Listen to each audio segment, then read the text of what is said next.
என்னடா ஒரு மாநாடுக்கு வந்து இவ்வளோத்துக்கு ஒரு குடைச்சல் கொடுத்துட்டு இருக்கீங்க. ஒரு சேருக்கு வந்து ஒரு ஆர்டர் கொடுத்தா 1,50,000 சேர் வந்து தமிழ்நாட்டில் இருந்து அவங்க கொடுக்க மறுத்துட்டு வந்து கேரளால இருந்து சேர் வாங்கி போட்டிருக்காங்க. அது வந்து தமிழ்நாட்டுக்காரங்க கொடுக்க மறுத்து இல்லை, இங்கே இருக்க ரெட் அண்ட் பிளாக் போன்ற சில கட்சிகள் வந்து கொடுக்கும் ப்ரெஷர்னால அவங்க கொடுக்கல. அந்த மாதிரி தான் நான் வந்து அதை நினைச்சுக்கிறேன். மாநாட்டுக்கு வந்து சேர் கொடுக்கலையும், அதே மாதிரி மாநாடு திடலுக்கு வந்து எந்த பஸ்ஸுகளுமே கேட்டால் வந்து போகாதுன்னு சொல்லியாங்களோ, அதே மாதிரி ரோடெல்லாம் நிறைய பிளாக் பண்ணி வச்சிருக்காங்களோ.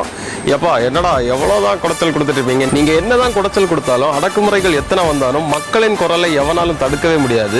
என்ன இந்த மாநாட்டுக்கு வர கூட்டம் வந்து நீங்க கொடுக்குற மாதிரி கோட்டருக்கும் கோழி பிரியாணிக்கு வர கூட்டம் நினைச்சீங்களா? நீ எப்படியெல்லாம் தடுத்தாலும் இந்த மாநாட்டுக்கு வர போற கூட்டம் வந்து சாதா கூட்டம் இல்லை, மக்களின் புரட்சி. இதுல வந்து என்னதான் பிரச்சனை பண்ணாலும் என்னதான் பண்ணாலுமே மக்களின் விருப்பத்தை வந்து எவனாலையும் தடுக்க முடியாது. டிவிக்கு மாநாடு இது வெறும் அரசியல் இல்லை, இது வந்து ஒரு புரட்சி, ஒரு இயக்கம். இன்னைக்கு நேற்றுக்கு வந்தது இல்லை, அப்பல இருந்தே இருக்காரு நம்ம தளபதி. மக்கள் முடிவு பண்ணிட்டோம், இந்த மாநாடு ஜெயிக்க தான் போறோம். ஏன்னா இங்க அடக்குமுறைகள் எத்தனை வந்தாலும் மக்களின் குரலை எவனாலையும் தடுக்கவே முடியாது. எப்பவுமே நம்ம டிவிக்கே தான். நீங்க டிவிக்கு சப்போர்ட்டா இருந்தா ஒரு லைக்கை தட்டி விட்டுட்டு ஃபாலோவிங் பண்ணி இந்த வீடியோ ஷேர் பண்ணுங்க. நாளைக்கு உலகத்துல இந்த மாதிரி ஒரு கூட்டம் எவனுக்குமே கூடியிருக்கூடாது. நம்ம தளபதி பட அந்த மாதிரி இருக்கணும்.